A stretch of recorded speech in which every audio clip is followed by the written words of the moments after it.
Muy buenos días, hermanos. Los saludo en nombre del Señor. Amén. Muy bien, hermanos.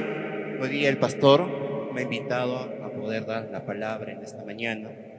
Y hoy día estamos, como ustedes ya saben, 5 de octubre del año 2025. Técnicamente el año se nos va rápidamente y ya es un tiempo también de hacer una especie de balanza de cómo hemos estado yendo en nuestra vida espiritual en este año 2025. Después de haber pasado varias transiciones después del COVID, en este año se van solidificando o también se van potenciando algunas situaciones que en el área espiritual, estimados hermanos, tenemos que mejorar. Muy bien, y para comenzar esta prédica del día de hoy, me hacía una pregunta el día sábado muy temprano, ya que el pastor me encomienda para poder hacer una enseñanza, una prédica, un sermón o como lo llamen para el día de hoy. Y yo me preguntaba sobre el origen de las cosas, sobre el origen de las situaciones, sobre el origen de los procesos. Bueno, como psicólogo muchas veces me pregunto dónde se originan las conductas funcionales, disfuncionales que van teniendo cada paciente que va llegando a mis manos, o también sobre los procesos que voy llevando en mi trabajo. ¿Cuál es el origen de todo? Según para nosotros los psicólogos, pues el origen de la psicología se da pues en los filósofos griegos, antiguamente. Pero qué mal error que han cometido todos ellos. Porque se supone que con nosotros los psicólogos comenzamos a estudiar lo que son las emociones, los sentimientos, los procesos cognitivos. Y eso mayormente se da desde que la persona es engendrada en el vientre de la mamá. Y cuando ya va naciendo el bebé, va teniendo lo que nosotros llamamos actos reflejos, que quiere decir que va respondiendo a situaciones programadas que va teniendo el bebé. Pero los filósofos aquel tiempo, llámese pues Aristóteles, llámese pues Platón, etcétera, comenzaban a reflexionar sobre los estudios del alma. Y como digo, bueno, seguramente si alguno de mis colegas va a ver este video, es un error bien grande, porque reconozcamos que Dios cuando creó a Adán y después a Eva, les dio procesos cognitivos de manera inmediata. Tanto así que la primera función de Adán fue de administrador. ¿Qué quiere decir? De darle un nombre y administrar la creación que tenía en aquel entonces. Y Eva, como ayuda especializada, estaba detrás de Adán viendo todos estos procesos.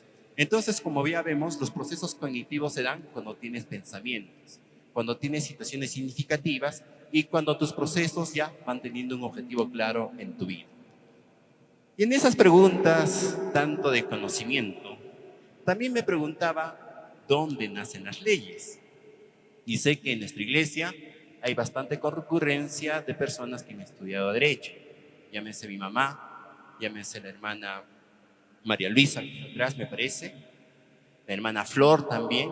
Son estudiantes del Derecho y también tenemos la hermana Santa que es juez de paz. O sea que tenemos bastante conocimientos de justicia en nuestro país.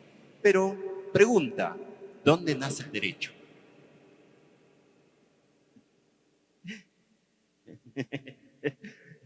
Muy bien, estos van los conocimientos previos que vamos teniendo, ¿cierto? El otro día yo, bueno, aparte de tener hermanas con conocimientos de derecho, también yo me vinculo con abogados dentro de mi trabajo, pues, ¿no? Como es el doctor Bada, que seguramente alguno de ustedes lo debe conocer, que es el presidente de Comisión de Procesos Administrativos, donde trabajo. Y me dice que el derecho nace en Roma, así, tajante, y me dice, ahí comenzó todo porque hubo un preconocimiento de cómo fue este proceso, pero viendo de manera bastante histórica, estimados hermanos, y lógicamente aquí con los estudiosos del derecho, sabemos que todo esto nace ¿en dónde? ¿Dónde nace, estimados hermanos y hermanas? Mediante investigaciones que yo pude leer, se refiere que el derecho nace durante la ley mosaica, que se basa en textos religiosos del Antiguo Testamento, en los siglos XIII y XII antes de Cristo. ¿Ok? Pero ¿qué pasó? ¿Por qué Roma se atribuye, digamos, esta característica, esta función de la ley? Recordemos que Egipto era una ciudad cosmopolita, una ciudad de comerciantes, una ciudad del primer mundo. Bueno, contextualizado a este tiempo sería un estilo de Nueva York, un estilo de Manhattan, una ciudad con bastante trasfondo cultural. Pero cuando el pueblo de Egipto sale, ¿ya? No solamente salen pues, todos los judíos, también saldrán, como dicen algunos historiadores, salen con curiosos, que van viendo cómo va este proceso. Y lógicamente, que cuando Moisés recibe la ley, de alguna manera, entonces también hubo estas personas que fueron transmitiendo estos conocimientos a otras culturas. Y por ahí va digamos, esta hipótesis de que nace de alguna manera en el judaísmo todo lo que es la ley, estimados hermanos y hermanas. Lógicamente que no quiero chocar con los conocimientos que tienes sobre los especialistas en derecho, pero va por ahí una idea de dónde nace la ley. Entonces, aquí viene este concepto del inicio de las cosas. Aquí viene este concepto de la ley. Hoy día, estimados hermanos, vamos a ver, como dice aquella figura, una figura antigua, sobre lo que es una ordenanza. ¿Ok? El tema que vamos a tratar el día de hoy está enfocado a una ordenanza. Entonces, la pregunta inmediata, ¿qué es una ordenanza? Según la Real Academia Española, una ordenanza es una ley emitida por un municipio o por un órgano con potestad para ello, que regula aspectos de interés general y permanentemente para la comunidad dentro de su jurisdicción. Dentro de estas características tenemos la jerarquía. Una ordenanza se ubica bajo la ley nacional y la Constitución. ¿Qué quiere decir? Que una ordenanza no puede ser más que la ley.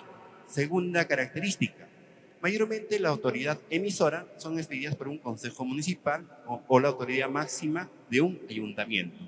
Tercero, las normas de aplicación contienen las disposiciones administrativas y normativas propias de un municipio. Y cuarto, tiene que ver con el principio de legalidad. Estas deben ajustarse y no contradecir las disposiciones de la Constitución y de las leyes de nivel superior. ¿Ok? Entonces estamos hablando de una ordenanza. Por ejemplo, nuestra estimada Municipalidad del Tambo, en este tiempo está pasando por ciertas situaciones, tiene dos ordenanzas que he capturado. Primera, la ordenanza municipal 001, que es una ordenanza que promueve y regula las ferias de productos alimenticios, agropecuarios y artesanales en el distrito del Tambo. ¿Qué quiere decir, estimados hermanos? Es por eso que los días jueves tenemos la famosa feria aquí en el Tambo y también durante la semana en algunos sectores de nuestro distrito. Segundo, tenemos la ordenanza municipal 002 que aprueba el plan de acción distrital de seguridad ciudadana aquí en el distrito del Tambo. Es por eso que tenemos el serenazgo que va vigilando netamente con efectivos de la policía y teniendo protocolos de intervención y seguridad ante situaciones de riesgo que podemos tener nosotros dentro de nuestro distrito. Entonces esas serían ordenanzas. Entonces viene la pregunta, ¿qué es una ordenanza en el mundo cristiano? ¿Alguien tiene algún conocimiento sobre esta situación? Porque hemos visto ordenanzas en el mundo secular, porque existen ordenanzas, pero en la Biblia se puede encontrar el término ordenanza. Y vamos a ver que esta ordenanza está enfocado en lo siguiente. Primeramente, la ordenanza es un mandato explícito dado ¿por quién? Por Jesucristo, para ser practicado por sus discípulos como un símbolo visible de una verdad espiritual. Otra vez voy a repetir el concepto de ordenanza en el mundo cristiano. Es un mandato explícito dado por Jesucristo. Y cuando hablamos de un mandato explícito, se refiere a una orden. Una orden en sentido de modo inmediato. Un sentido de que hagamos esa situación ahora. Entonces es un mandato explícito dado por Jesucristo. ¿Y esto para quién? Para ser practicado por sus discípulos. Pregunta, y quiero que me sean sinceros, ¿en esta iglesia existen discípulos de Jesús? Si es así, levanta tu mano.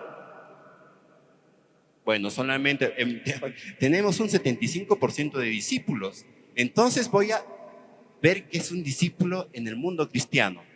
Estimados hermanos, un discípulo es aquella persona que aprende de su maestro, llamado de Jesús. Es por eso que en la iglesia tenemos discipulados, tenemos jueves de oración y también tenemos eventos como el día de ayer pasó con el evento de mujeres y también tenemos el servicio dominical. entonces seguimos siendo discípulos porque estamos en proceso de aprendizaje. Y ahora sí quiero que, mediante esta verdad, levanten su mano. ¿Quiénes son discípulos de Jesús? Bueno, ya subimos a un 90%. Correcto. Entonces, somos discípulos de Jesús. ¿Y esto por qué? Como un símbolo visible de una verdad espiritual. Porque vamos a ver la situación de manera espiritual en medio de una ordenanza. Entonces, ¿cuál es el objetivo de esta prédica, estimados hermanos? Es comprender que las ordenanzas son actos instituidos por Cristo para recordar su obra redentora y obedecer. En primera instancia, y como yendo al grano, es para recordar su obra redentora y ante todo obedecer lo que es las ordenanzas de Jesucristo en la vida de un cristiano. Entonces, vamos a ver cómo se originan las ordenanzas en la Biblia, ¿ok? Y para ello vamos a comenzar abriendo nuestras Biblias, estimados hermanos que nos visitan también, en Mateo capítulo 28, verso 19. Vamos a nuestras Biblias en el primer libro del Nuevo Testamento, ¿ya? Mateo capítulo 28, verso 19. ¿Ok? Yo voy a leer la versión Reina Valera, la cual es más académica para este principio que estamos adoptando el día de hoy. Dice la palabra de Dios: por tanto, id y haced discípulo a todas las naciones, bautizándolos en el nombre del Padre, del Hijo y del Espíritu Santo. Por tanto, una vez más, id. El id es una orden imperativa. Es como si nosotros estuviéramos en un cuartel y tu oficial inmediato superior te dice: tienes que ir a hacer esta misión. Igual es la característica del militar: obedecer sin murmurar, simplemente va y obedece. En este caso, en Mateo 28, 19, el término id es un término imperativo. Una vez más, por tanto, id y haced discípulos a todas las naciones, bautizándolos en el nombre del Padre, del Hijo y del Espíritu Santo. Mediante esta escritura, ¿cuál será entonces la primera ordenanza que hay en el mundo cristiano? ¿Ir a ser discípulos? ¿Alguien más tiene alguna opinión? Bautizarlos. La primera ordenanza referida en la palabra de Dios, estimados hermanos, es el bautismo. Ok, el bautismo. Y vamos a ver el sustento de cómo viene esta ordenanza en el mundo cristiano. Aquí, como podemos ver, tenemos tres figuras que en este momento voy a darles la traducción e interpretación para poder entender esta ordenanza. Para ello vamos a irnos a Romanos capítulo 6, versos del 3 al 4. Vamos a irnos al libro de Romanos, capítulo 6, verso del 3 al 4. Por favor, todos con nuestras Biblias en esta mañana para poder ver cómo viene esta ordenanza del bautismo. Romanos capítulo 6, versos del 3 al 4. Dice la palabra de nuestro Dios. Verso 3. ¿O no sabéis que todo lo que hemos sido bautizados en Cristo Jesús, hemos sido bautizados en su muerte? Ok, lo vuelvo a repetir. ¿O no sabéis que todos los que hemos sido bautizados en Cristo Jesús, hemos sido bautizados en su muerte? Verso 4. Porque somos sepultados juntamente con Él para muerte por el bautismo, a fin que como Cristo resucitó de los muertos por gloria del Padre, así también nosotros andemos en vida eterna. Muy bien. Teniendo en claro la palabra de nuestro Dios, vamos a ver las siguientes características de esta ordenanza llamada bautismo. Primera característica. 1.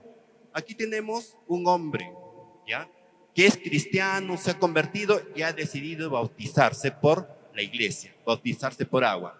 La primera característica que se refiere es: he muerto con Cristo, su sangre me ha redimido. Entonces, cuando la persona está ingresando al agua para bautizarse, está teniendo esta condición: he muerto con Cristo, su sangre me ha redimido. Es una representación simbólica que estás siendo todavía el viejo hombre ingresando al agua. Segunda característica. Mi pasado ha sido sepultado, Dios me ha justificado. Cuando el pastor, juntamente con el diácono, con el ministro, te sumergen en el agua, entonces sucede este segundo acto, que significa, mi pasado ha sido sepultado, Dios me ha justificado. Es como si tú, juntamente con Cristo, has sido sepultado y estás, de alguna manera, estás pagando tus culpas y luego para ser sepultado. Tercera característica, ahora soy nueva criatura en Cristo Jesús. Una vez que te levantan del agua, entonces ya eres una nueva criatura en Cristo Jesús. Entonces, estimados hermanos, cuando pasa el bautismo, no solamente es algo que se tiene que ver como algo como parte de la vida cristiana, sino que es una ordenanza que todo cristiano debe realizar cuando recibe a Cristo en su corazón, establecidos en Romanos capítulo 6, versos del 3 al 4. Entonces, recordemos que el simbolismo del bautismo tiene que ver con la muerte del pecado, la sepultura del viejo hombre y también una resurrección de la vida eterna. Eso tenemos en concordancia con lo que se llama bautismo. Entonces ahora vamos con la siguiente lectura. Lucas capítulo 22, versos del 19 al 20. Estimados hermanos, busquemos el libro de Lucas capítulo 22, versos del 19 al 20.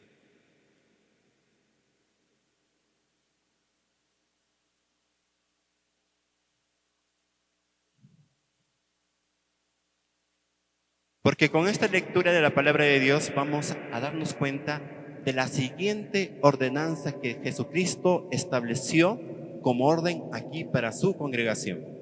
Lucas capítulo 22, versos del 19 al 20. Dice la palabra de nuestro Dios.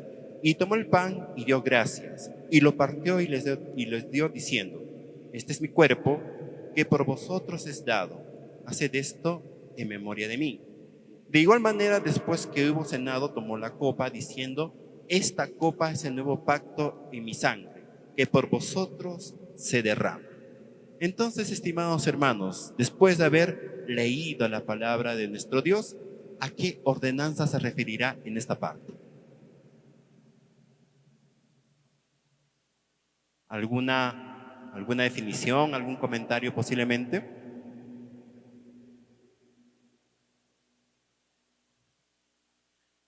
Muy bien. Entonces, como se refiere en Lucas capítulo 22, versos del 19 al 20, mediante la palabra de Dios, la escritura nos refiere de la siguiente ordenanza, llamada la cena del Señor. ¿Y cuál es este simbolismo que da la cena del Señor en el mundo cristiano, que es referido como una ordenanza? En primera instancia, el pan representa el cuerpo de Cristo. Mediante las profecías en el Antiguo Testamento siempre se ha referido que tenía que haberse sacrificado un cordero y que también va a haber una cena donde se va a compartir un pan. Entonces el pan es representado como el cuerpo de Cristo como primer simbolismo. Segundo simbolismo, la copa representa la sangre del nuevo pacto. Segunda instancia, la copa representa la sangre del nuevo pacto. Queridos hermanos, cuando yo digo nuevo pacto, ¿saben a qué me voy refiriendo? ¿A qué voy ilustrándome o a qué quiero referirme cuando digo nuevo pacto?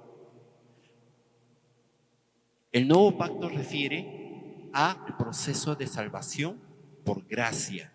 Recordemos que en el Antiguo Testamento la salvación era ¿por qué? Correcto, era por la ley. Tú tenías que sacrificar y cumplir mandamientos para ser salvo. Pero en este tiempo, el nuevo pacto es que nosotros tenemos que recibir a Cristo en nuestro corazón para ser salvos. De alguna manera se establece esta ordenanza. Y tercero, anticipa el regreso de Cristo Jesús.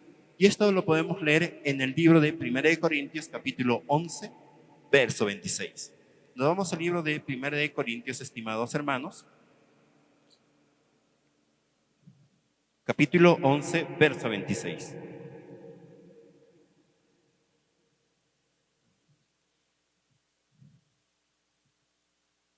Como digo, la tercera instancia de este simbolismo es que anticipa el regreso de Cristo en lo que vamos refiriéndonos a la cena del Señor. Primera de Corintios, capítulo 11, verso 26, dice la palabra de Dios. Y quiero que me prestes atención. Así pues, todas las veces que comieres este pan y bebieres de esta copa, la muerte del Señor anunciáis hasta que Él venga.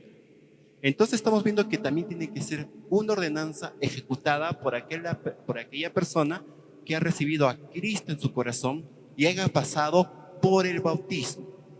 Hay que establecer, estimados hermanos, que es un prerequisito. No podemos cumplir la cena del Señor. Está establecido entonces en ese nivel. Entonces, ¿cuál es el significado espiritual de estas ordenanzas en nuestro mundo cristiano? Y quiero que me prestes atención en esta instancia. ¿Cuál es el significado espiritual? En primera instancia, ¿el bautismo qué significa? Que no es regeneración. Ojo, no es que yo me bautizo y soy salvo, me bautizo y soy nueva criatura. ¿Ok? El bautismo no es regeneración, sino un testimonio de regeneración. Y para esto vamos al libro de Efesios, capítulo 2, versos del 8 al 9. Vamos al libro de Efesios, capítulo 2, versos del 8 al 9.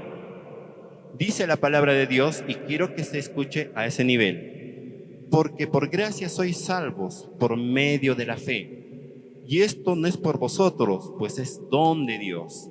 No por obras, para que nadie se gloríe.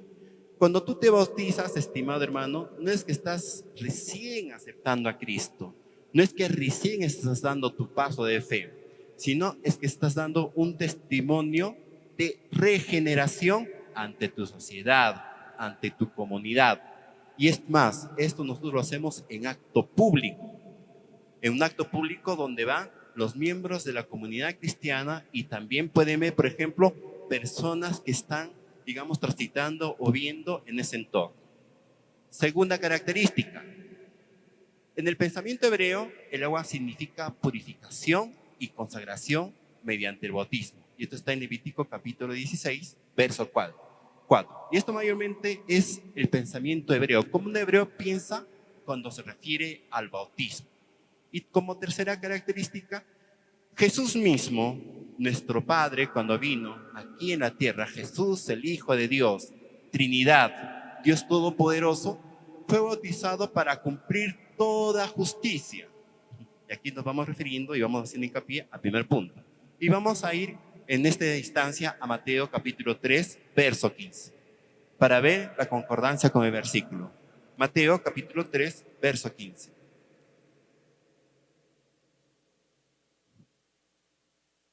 Dice la palabra de Dios en Mateo capítulo 3, verso 15. Pero Jesús le respondió, deja ahora, porque así conviene que cumplamos toda justicia. Entonces le dejó. Recordemos que Jesús vino a la tierra para estar juntamente con el Padre y con las leyes que en aquel tiempo se manejaban. Justicia en el hebreo significa tzedakah, que implica rectitud en obediencia. Justicia referida en el libro de Mateo en el capítulo 3, verso 15, refiere rectitud en obediencia. ¿Qué quiere decir? Que el bautismo que nosotros que hemos pasado por las aguas del bautismo, estimados hermanos, lo hemos hecho en rectitud, en obediencia a esta ordenanza que es dada para todos los cristianos. Entonces, el enfoque espiritual en el bautismo, queridos hermanos, tiene estas características. No es regeneración, sino es un testimonio de regeneración. Y también es para cumplir toda justicia, que implica una rectitud en obediencia. Entonces ahora ya sabes por qué te has bautizado. Ya sabes por qué has sido sumergida en las aguas. Ya sabes por qué has tomado esta decisión. Y ahora vamos a ver lo que es la cena del Señor. ¿Cuál es la implicancia espiritual en la cena del Señor? La primera instancia es un acto de comunión y renovación del pacto. Una vez más refiero, es un acto de comunión y renovación del pacto. de comunión, porque estamos siempre cerca de nuestro Dios, porque siempre estamos en constante oración, porque estamos leyendo su palabra, porque estamos intercediendo, porque estamos colaborando, porque estamos haciendo hacer misiones, porque estamos haciendo la obra de nuestro Padre. Comunión. Y la renovación del nuevo pacto, porque entendemos que este nuevo pacto es porque yo acepto a Jesús en mi corazón. Y esa es la renovación que cada vez yo hago mediante la cena del Señor. Segundo, pacto en hebreo significa berit, que significa acuerdo sellado por sangre. ¿Ok? Repito una vez más. El pacto en hebreo, el nuevo pacto que tenemos nosotros significa berit, que es un acuerdo sellado por sangre. Y recordemos que siempre la palabra de Dios, recordemos que siempre en las alabanzas que cantamos, referimos la sangre preciosa que Cristo hizo que nos lavara de todos nuestros pecados. Y por lo tanto, es un acuerdo sellado por sangre. Y por último, Cristo es el Cordero del nuevo pacto, como está en Hebreos capítulo 9, verso 15. Busquen por favor su Biblia en Hebreos capítulo 9, verso 15.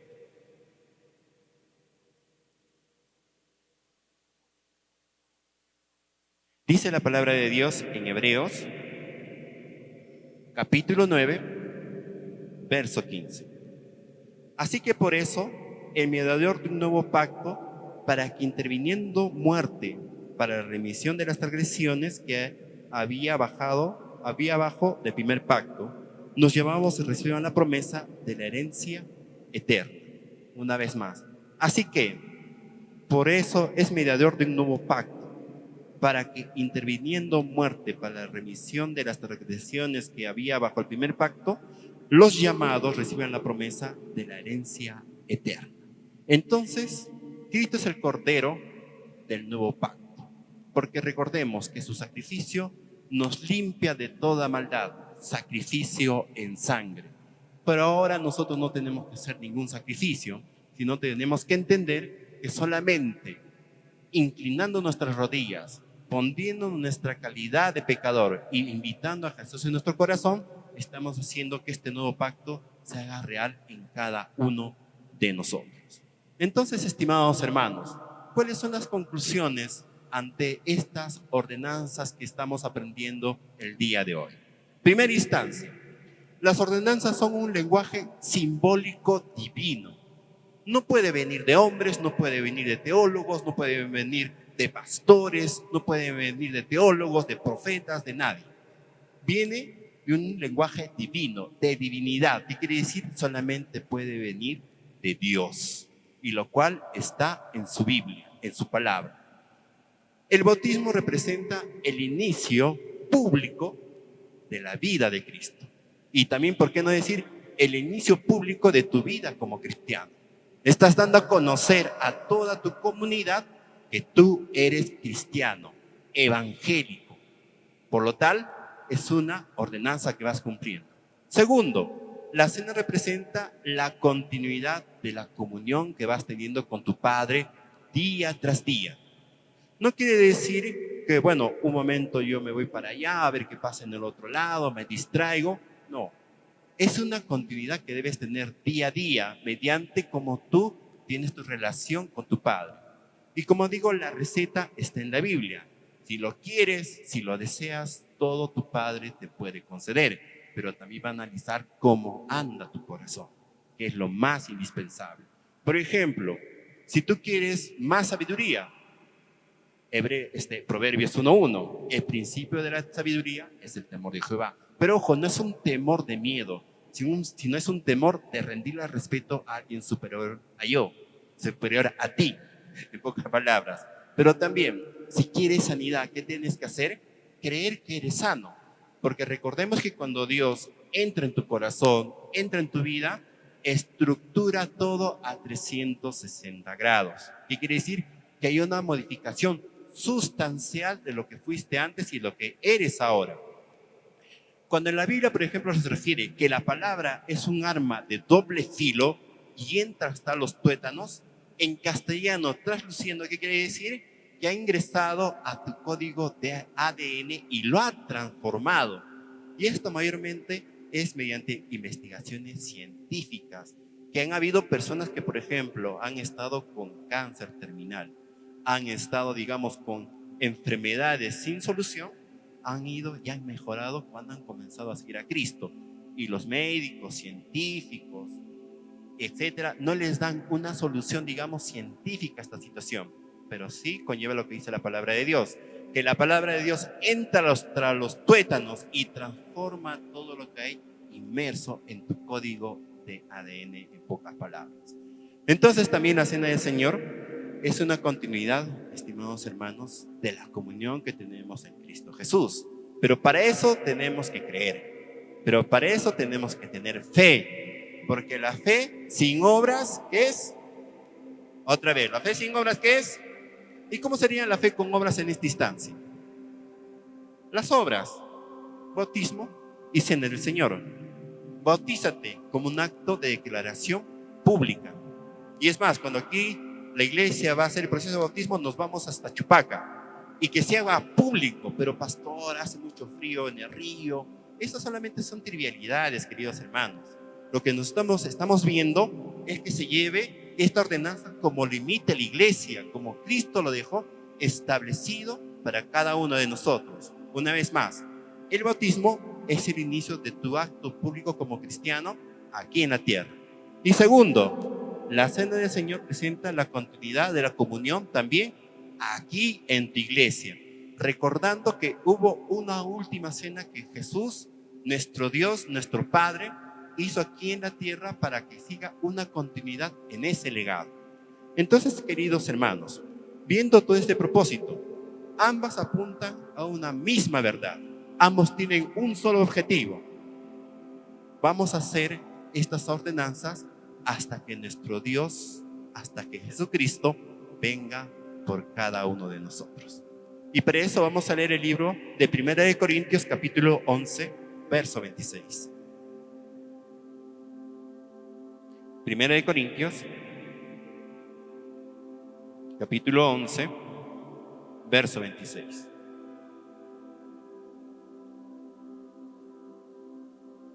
Dice la palabra de Dios: